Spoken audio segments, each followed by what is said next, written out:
प्रिय दर्शक एवं श्रोता, हमारा चैनल ज़रूर सब्सक्राइब कीजिए और बेल आइकन दबाना ना भूलें, जिससे हमारे आगे आने वाले हर वीडियो का नोटिफिकेशन आपको मिले। साथ ही हर वीडियो को लाइक, शेयर, कमेंट भी करें। धन्यवाद। साथ ही यदि हमारे दर्शकों श्रोताओं में साहित्यकार, कवि भी हैं जो ये चाहते हैं कि हम उनकी रचनाओं को अपने चैनल पर प्रसारित करें, तो वो भी हमसे कमेंट सेक्शन में संपर्क कर सकते हैं। मेरे पास आओ मेरे दोस्तों, एक किस्सा सुनो। आ गए आप लोग? दोस्तों, आज मैं अपनी कुछ किताबें खंगाल रहा था तो मुझे एक बहुत अपनी पुरानी किताब मिली जो मेरी मम्मी ने मुझे शायद तब गिफ्ट की थी मेरे बर्थडे पर, जब मैं शायद 10 एक साल का रहा होऊंगा। इस किताब का नाम है महीनों की कहानियाँ। ये देखिए, महीनों की कहानियाँ। इसके लेखक हैं हरे कृष्ण देव सरे। इसमें महीनों के बारे में बात की गई है। हर महीने की अपनी कहानी है। ये महीने, या यूँ कहिए कि ग्रेगोरियन कैलेंडर की संतानें अब विश्व के लगभग सभी देशों में स्वीकार कर ली गई हैं। इन सब की अपनी अपनी कहानी है। इसके साथ ही हर देश की कुछ विशेष घटनाएं, त्योहार आदि भी इनसे जुड़ गए हैं। भारत के त्योहारों, महापुरुषों और जयंतियों आदि की चर्चा इस पुस्तक में भी की गई है। इससे बच्चे त्योहारों के महत्व, उन्हें मनाने के तरीकों को समझ सकेंगे। साथ ही महापुरुषों के समारोहों में उनके जीवन, गुणों, कार्यों आदि की चर्चा भी कर सकेंगे। इससे उनकी जानकारी बढ़ेगी। ये पुस्तक विभिन्न सांस्कृतिक कार्यक्रमों और जयंतियों के आयोजनों में मार्गदर्शिका का भी काम करेगी। तो दोस्तों, अभी तो चल रहा है जून। अब मैं जनवरी से तो शुरू कर नहीं सकता, जनवरी की बात जनवरी में करेंगे। तो आज अपन जो करते हैं, जून से ही शुरुआत करते हैं। ठीक है, चलिए शुरू करते हैं। जून की कहानी का नाम है जूनो देवी का शाप। चिलचिलाती धूप थी, जैसे आग बरस रही हो। मुन्नू के पापा बार बार मुन्नू से कह रहे थे कि वो बाहर ना खेले, लेकिन मुन्नू कभी किसी दोस्त से मिलने के बहाने तो कभी कोई चीज लेने के लिए निकल जाता। आखिर जब उसने पापा की बात ना मानी तो उन्होंने डांटते हुए कहा, अगर तुम मेरा कहना नहीं मानोगे तो तुम्हें जूनो देवी का शाप भुगतना पड़ेगा। अब जून का महीना लग गया है। वो इस पूरे महीने में दिन रात घूमती रहती है। उसे ऐसे बच्चों की तलाश रहती है जो घर में नहीं रहते बल्कि घूमते रहते हैं। और तो और तेज धूप में चलने वालों को भी कभी कभी उसका शाप भोगना पड़ता है। और मुन्नू जूनो देवी की बात सुनकर रुक गया। उसने पूछा, पिताजी, लल्लू क्या इसी कारण बीमार पड़ा है? हाँ, उसे लू लगी है। ये लू ही जूनो देवी का शाप है। इसमें तेज बुखार हो जाता है, हाथ पैर जलने लगते हैं। पिताजी, ये जूनो देवी कितने दिन तक घूमती रहेगी? बस 30 जून तक। जुलाई के आते ही ये चली जाती है। ये उत्तर सुनकर मुन्नू को थोड़ी राहत मिली। पर पिताजी, क्या वो अपने यहाँ की देवी है? क्या हर साल इसी तरह आती है? मुन्नू अब पिताजी के पास आकर बैठ गया था। बेटे, रोम के लोग इसे स्वर्ग की देवी मानते हैं। वे ठंडे देश हैं, इसलिए जून के महीने में वहाँ का मौसम बहुत अच्छा हो जाता है। खूब फूल खिलते हैं, घूमने फिरने का मज़ा रहता है। पर हमारे यहाँ तो लोग उसके श्राप से डरते हैं। आप घूमने फिरने के लिए मना करते हैं, इसलिए कि हमारे यहाँ उस समय दूसरे तरह का मौसम होता है। यूँ तो उस समय सभी जगह गर्मी का मौसम होता है, किंतु हमारा देश चूंकि गर्म देश है, इसलिए हमारे यहाँ के मौसम में तापमान बढ़ जाता है और ज़्यादा गर्मी होती है। पर इसमें भला जूनो देवी का क्या दोष? वो तो अपना काम सभी जगह ठीक ही करती हैं। कैसे ठीक करती हैं? पिताजी, बच्चों को बाहर नहीं निकलने देते हैं, राहगीरों के लिए आग बरसती है, कोई कुछ काम नहीं कर पाता, पसीने से बुरा हाल रहता है, थकान जल्दी हो जाती है। ये सब अन्याय ही तो है। एक देश के लोगों को इतना अच्छा मौसम देती है तो दूसरे देश के लोगों को तकलीफ। मैंने कहा ना, इसमें जूनो देवी का कोई दोष नहीं। मौसम तो सूर्य और चंद्रमा की गति पर निर्भर करता है। हमारे यहाँ अधिक गर्मी होती है और यूरोप में अधिक सर्दी। जब सूर्य तेजी से चमकता है तो यहाँ गर्मी अधिक होती है, पर यूरोप के देशों में उस समय जमी हुई बर्फ पिघल जाती है और चारों तरफ मौसम सुहाना हो जाता है। इसलिए भला जूनो देवी इसमें क्या कर सकती हैं? और हमारे साथ भी वो कुछ कम भलाई नहीं करती। हमारे साथ भला क्या भलाई करती हैं? मुन्नू ने कुछ चिढ़कर कहा। हमें बताती हैं कि ये मौसम अच्छा नहीं है, धूप में जाना, काम करना और घूमना अच्छा नहीं है। वो घूम फिर कर देखती हैं कि कौन लोग उसकी बात नहीं मानते। दरअसल बात यह है कि इन दिनों में हवा गर्म हो जाती है, कभी कभी उससे हमारे शरीर का तापमान बिगड़ जाता है, हम बीमार हो जाते हैं और कष्ट पाते हैं। इसलिए जूनो देवी हमें रोकती हैं। इस महीने का नाम जून भी जूनो देवी के नाम पर ही रखा गया है। इन दिनों सूर्य की किरणें धरती पर सीधी गिरती हैं। उनसे ही बचने के लिए लोगों ने जूनो देवी के शाप की कल्पना की है। लोग जूनो देवी के शाप से सावधान रहते हैं। ठीक है पिताजी, अब मैं दोपहर में धूप में खेलने नहीं जाऊंगा, सुबह शाम खेलूंगा। क्या करूं, छुट्टियां हैं, इसलिए खेलने की इच्छा तो होती ही है। बस यही सोचता हूं कि दोपहर में क्या करूं। पिताजी ने कहा, ठीक है, तुम सुबह शाम खेल सकते हो, उस वक्त धूप कम रहती है। दोपहर के समय तुम बड़े बड़े महापुरुषों की जीवनियां पढ़ो, ये जानने की कोशिश करो कि वे महापुरुष कैसे बने। फिर उनकी कहानियां अपने शब्दों में लिखो। शाम को उन्हें अपने मित्रों को सुनाओ। यदि हो सके तो महापुरुषों के चित्रों का एक एल्बम भी बनाओ। इस तरह तुम दोपहर भर एक अच्छे काम में अपना समय बिता सकोगे। ये तो बहुत अच्छी बात बताई आपने। मैं जीवनियां पढ़कर एक कॉपी में लिखूंगा, महापुरुषों के चित्रों का एल्बम बनाऊंगा। बहुत सी पत्रिकाओं में महापुरुषों के चित्र छपते हैं, उन्हें काट कर मैं एल्बम बनाऊंगा, मुन्नू ने कहा। कुछ ऐसे महापुरुष हैं जिनकी जयंती जून महीने में ही पड़ती है। उनके बारे में तो तुम तुरंत ही लिख सकते हो। उन लोगों के बारे में मैं तुम्हें कुछ मुख्य मुख्य बातें बताता हूं, पिताजी ने कहा। मुन्नू खुश हो गया। वो महापुरुषों की कहानियां सुनने के लिए तैयार हो गया। पिताजी ने कहा, इस महीने में कबीर जयंती पड़ती है। कबीर के दोहे तुमने अपनी किताबों में पढ़े होंगे। कबीर का जन्म किस परिवार में हुआ ये तो पता नहीं, लेकिन इतना ज़रूर ज्ञात है कि वो एक जुलाहे के घर पले थे। वो काम भी जुलाहे का ही करते थे। एक बार की बात है, तब कबीर काशी में रहते थे। वहाँ स्वामी रामानंद आए।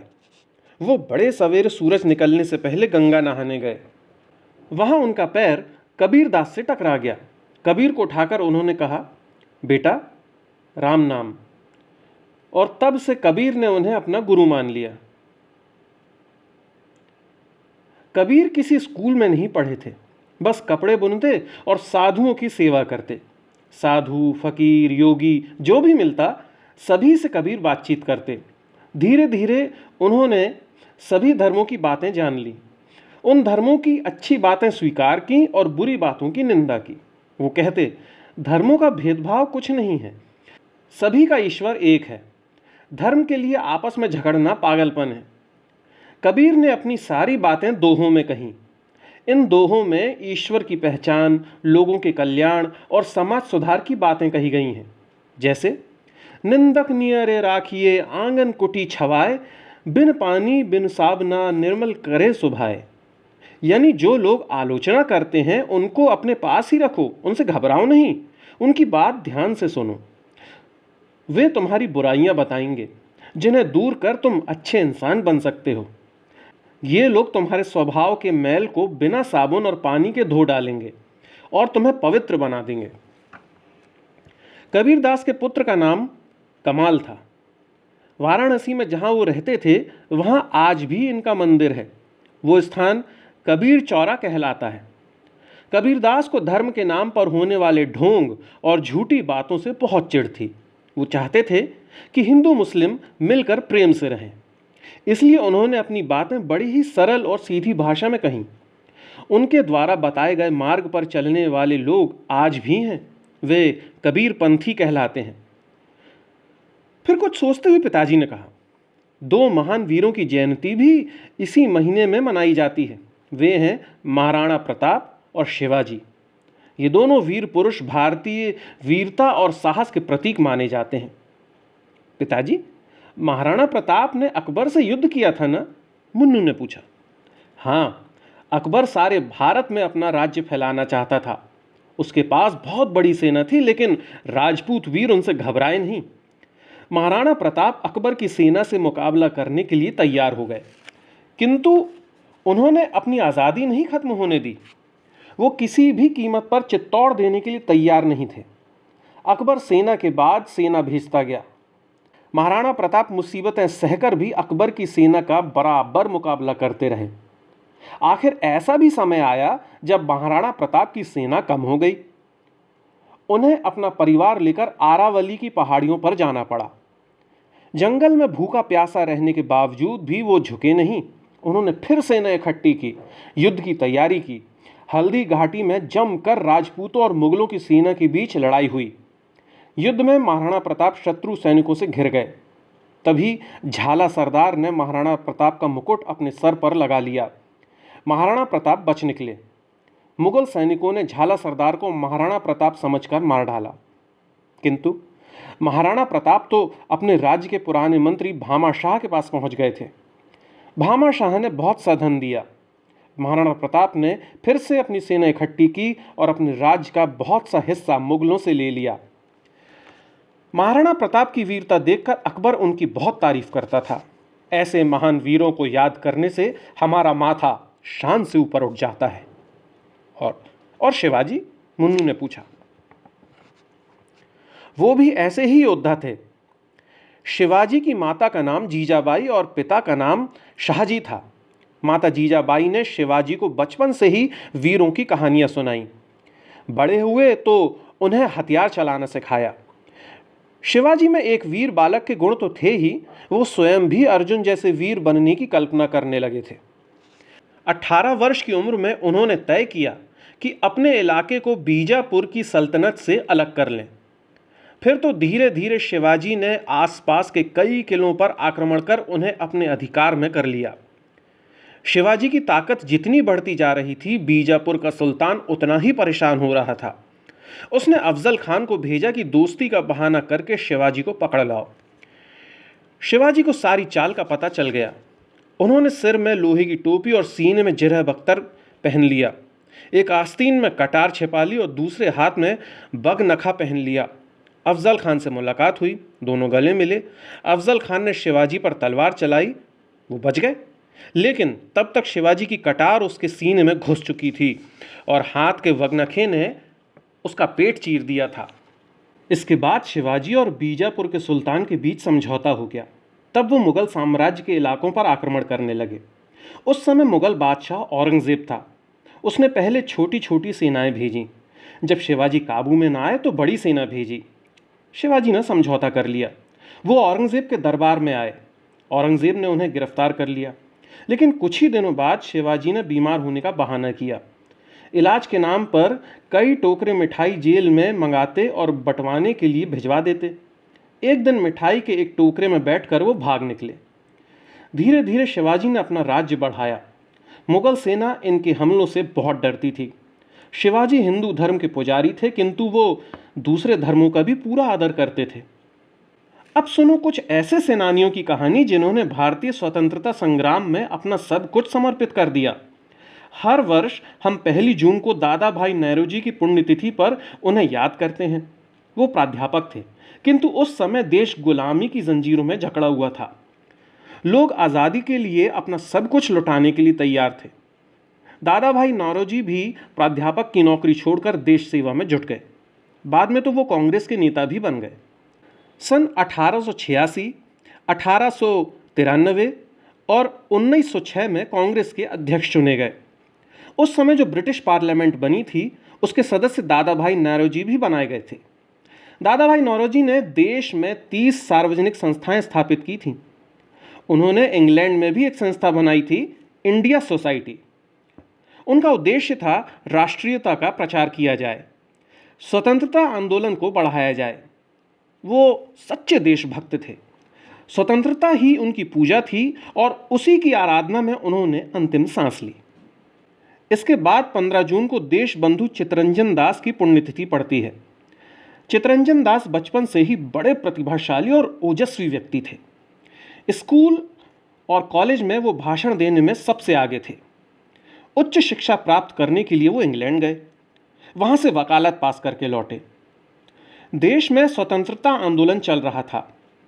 बंगाल को 2 भागों में बांटने का विरोध हो रहा था। विद्रोहियों को पकड़ लिया गया था, उन पर मुकदमा चला। उनकी पैरवी करने के लिए चित्तरंजन दास आगे आए। मुकदमों में वो जीत गए तो देश भर में नाम हो गया। लोग उन्हें देशबंधु कहने लगे। फिर तो चित्तरंजन दास खुले तौर पर आज़ादी की लड़ाई में कूद पड़े।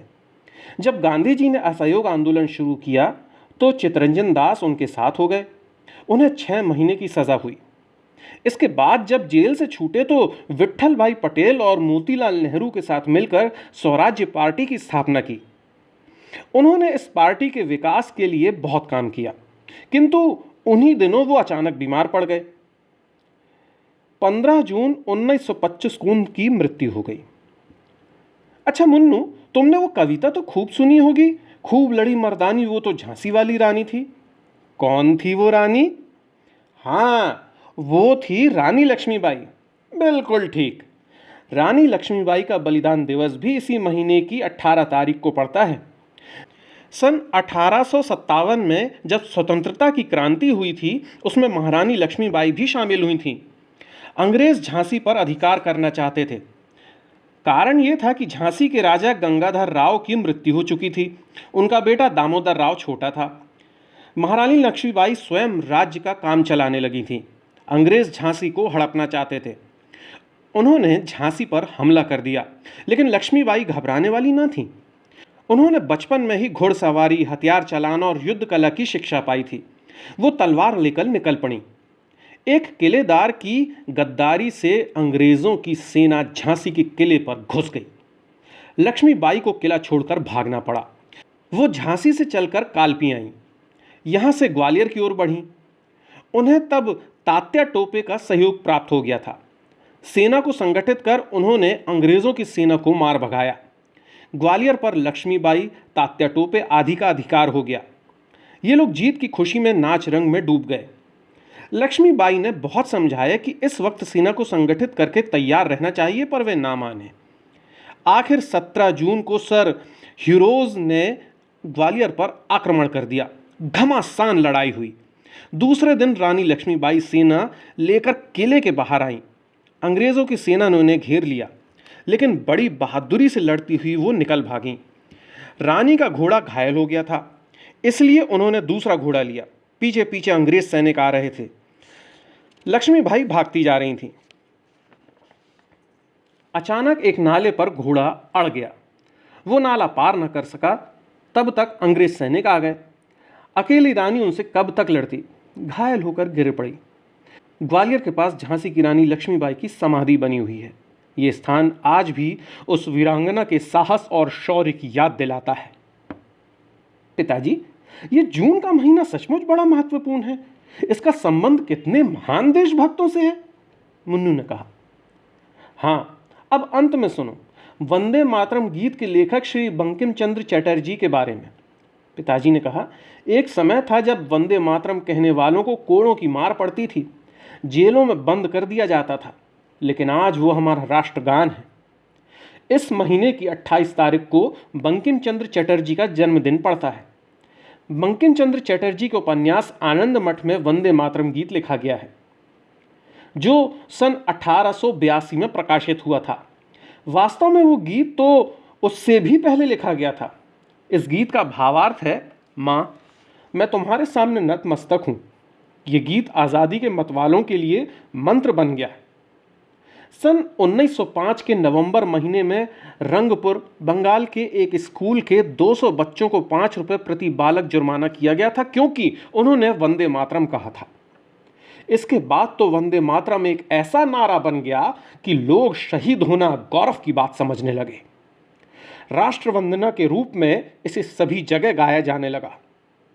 इसकी धुन गुरुदेव रविंद्रनाथ ठाकुर ने तैयार की थी। वंदे मातरम के ऐतिहासिक महत्व को देखते हुए उसे राष्ट्रगीत जन गण मन के समान ही महत्व दिया गया। आज हर राष्ट्रीय समारोह का आरंभ वंदे मातरम से ही होता है। बंकिम चंद्र चटर्जी आज इस गीत के कारण अमर हो गए हैं। पिताजी ने अपनी बात समाप्त की। मुन्नू उठकर अपने कमरे में आ गया।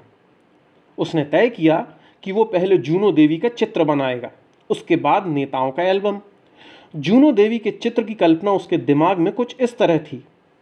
तेज चमकता हुआ सूर्य, आसमान में उड़ती हुई देवी, उसके पीछे लू की लपटें, तेज हवा और नीचे जमीन पर गर्मी से झुलसते हुए लोग। मुन्नू ने दोपहर भर चित्र बनाया। शाम को उसने वो चित्र पिताजी को दिखाया। मुन्नू के दोस्तों ने भी वो चित्र देखा और जूनो देवी की कहानी सुनी।